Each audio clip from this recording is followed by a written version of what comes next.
السلام عليكم ورحمة الله وبركاته. أهلا بيكم حلقة جديدة من مطبخ سهير. ازيكم حبايب قلبي؟ عاملين ايه؟ يا رب تكونوا بخير وانتوا بتتفرجوا على فيديوهاتي. النهاردة هنعمل مع بعض حاجة حلوة سهلة جدا جدا وسريعة ببيضتين اتنين بس. الكيكة دي لو جربتيها مش هتبطلي تعمليها من جمالها، بجد فظيعة رهيبة كده. اي حد طبعا بيحب الشوكولاتة هيموت فيها كده ويعملها على طول زي ما انا ما بعملها على طول. والكيكة دي انا عملتها معاكم قبل كده وكنت معتمداها في القناة. هي كيكة القناة، الكيكة دي بالمية المغلية، طعمها في منتهى الجمال. ليها طراوة غريبة كده. شايفين جمالها عامل ازاي؟ يلا بقى بسرعة انزلوا حطوا لايك للفيديو. يلا بينا على المقادير وطريقة التحضير. بسم الله. اول حاجة كده معايا كوباية من السكر، بيضتين، طبعا البيض بدرجة حرارة المطبخ، وفانيليا. طبعا في بيض يبقى على طول فيه فانيليا، وفي رشة ملح وخل، دول أساسيين مع البيض. تمام كده. طيب انا هنا هضربهم بالعجان. طبعا تقدري تضربيها بمضرب سلك على ايدك عادي خالص، تقدري تضربيها بمضرب كهرباء، تقدري تضربيها في الخلاط. قدامك 3 اختيارات عادي جدا زي ما انت عايزه. المهم تمشي بنفس الترتيب ده وبنفس الخطوات دي. الاول كده هضرب دول مع بعض كويس جدا جدا لحد ما الخليط لونه يفتح معايا، وده اللي انا عاوزاه، سواء كنت ضربتيها على ايدك او في الخلاط او بمضرب كهرباء. تمام. وهي ما بتاخدش وقت معاكي خالص، يعني لو عملتيها بايدك كده بمضرب سلك هتبقى معاكي زي الفل. المهم ان هي القوام كده بتاع البيض يتغير ولونه يفتح، تبقى معاكي زي الفل ان شاء الله. بصوا هي وصلت للمرحلة دي والقوام افتحي معايا، بضيف نص كوباية من الزيت. امشي بالترتيب ده حتى لو كانت في الخلاط. تمام. بضرب برضو الكلام ده كله مع بعض. وفي طبعا قبل ما ببدأ في الكيكة بشغل الفرن على درجة حرارة 180 من تحت بس.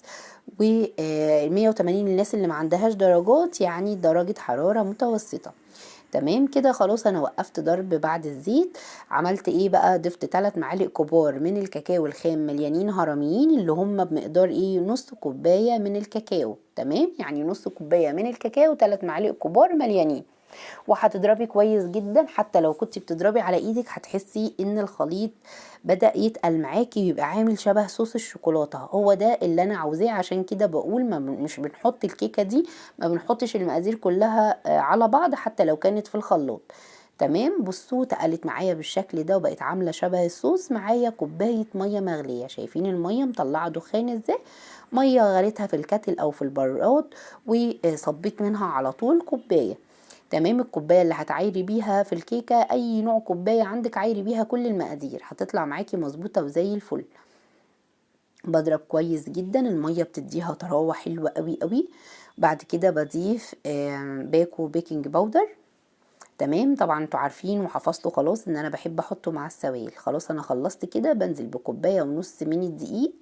لو انت بقى شغاله على ايدك انزلي بيهم بالتدريج على مرتين او على 3. تمام. انا هنا عشان العجان فنزلت بيهم مره واحده وهضربهم ضربه كده بسيطه. لما تعودي ان انت لما تيجي تضيفي الدقيق في الكيكات ما تضربيهوش ضرب ان انت الضرب الكتير ده يحوله العيش، يعني تعمليها عيش مش هتبقى كيكه. انا يا دوب بس يعني الدقيق اختفى وكملت الباقي بالمعلقه. وخلاص عملت الصينيه دهنتها بالزيت ونزلت فيها الخليط. دي صينيه مربعه اللي هي الصينيه المقاس الوسط في الطقم ال3. تمام. عايزة بقى مستطيلة براحتك خالص، بديها هبدتين كده، بنطلع فراغات الهواء وبندخلها الفرن في الرف الوسطاني على 180. بتاخد حوالي 35 دقيقة وعلى حسب طبعا فرنك. معايا بقى هنا عشان نعمل صوص الشوكولاتة. الكيكة طبعا طلعت وبردت وسبتها تبرد كده وقلت اشتغل في الصوص. معايا كوباية من اللبن او الحليب، معايا معلقتين كبار من السكر، نص معلقة كبيرة من النشا، وبضيف معلقة كبيرة من الكاكاو. الكاكاو الخام هنا عامل اساسي في الكيكه دي، بيخلي طعمها حلو جدا. وزي ما قلت لكم قبل كده وبقول الكاكاو يعني في حاجه بتزود الذكاء عند الاطفال، فهو حلو جدا ومفيد. هي كل حاجه طبعا ليها ضرر وليها فايده، فمن يعني ما نزودش لا في الضرر ولا في الفايده. خلينا ايه، ننوع ونشكل كده. حتى لو الحاجه فيها ضرر يبقى احنا خدنا منها فايدتها. بقلب كويس جدا على نار هاديه لحد بصوا ما القوام بيبقى بالشكل ده. بعد كده بضيف مكعب شوكولاتة خام كبير، لو عندك الشوكولاتة صغيرة بتضيفي مكعبين، وبنضيف معلقة زبدة. طبعا مش متوفر عندك زبدة ممكن تبقى سمنة، ونقلب بقى الكلام ده كله مع بعض لحد ما يدوب، واستناه بس يبقى دافي او يعني يهدى شوية، وبعد كده بنحطه على الكيكة. طبعا الكيكة معايا باردة. تمام. الصوص زي ما انتوا شايفين نزل من على البوتاجاز، سبته بس يرتاح شوية، وبعد كده اوعي تسيبيه لحد ما يبرد خالص هيتقل. بعد كده صبيته على الكيكة وسويته بالشكل ده. وبالمناسبة كيكة المية المغلية دي في الكيكة اللي بالفانيليا اللي هي ما تبقاش بالشوكولاتة يعني مش بتبقى حلوة، هي في الشوكولاتة بتبقى حلوة كده وبتديها طعم حلو جدا. تمام. بسويها بقى بالشكل ده وبدخلها التلاجة 10 دقايق كده، او ممكن ما تدخليهاش التلاجة، سيبيها بره كده نص ساعة ولا حاجة، وبعد كده قطعيها. هي شبه الجاتو شاتو كده، بس هي على اقيم شوية كده، تحسي ان هي حاجة فخمة.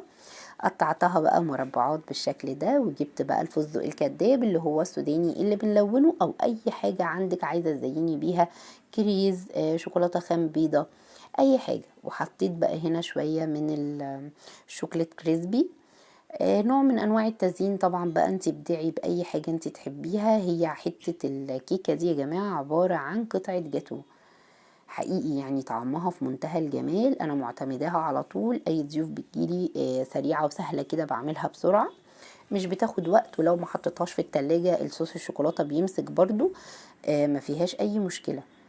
دلوقتي بقى هطلع لكم منها حتة بعد ما اخلص التزيين. طبعا التزيين بقى براحتك خالص. بصوا جمالها، بصوا بقى الكيكة من جوه عاملة ازاي، تحسوا ان هي فيها الكيكة نفسها من جوه فيها شوكولاتة من الكاكاو.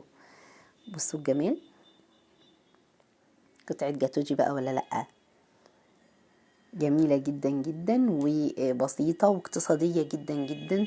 الصينية يعني مش مكلفة خالص، وطعمها في منتهى الجمال. وهقطع لكم بقى كمان كده بالشوكة اوريكم شكلها عامل ازاي. الناس بقى اللي بتحب الشوكولاتة هتحبها جدا. بصوا بقى الجمال، وطريقة طراوة رهيبة. ان شاء الله بقى تجربوها وتعجبكم. لو عجبكم الفيديو ما تنسوش تعملوا لي لايك وشير واشتراك في القناة وتفعلوا الجرس عشان يوصلكم كل جديد من فيديوهاتي. اشوفكم في فيديو جديد. باي باي.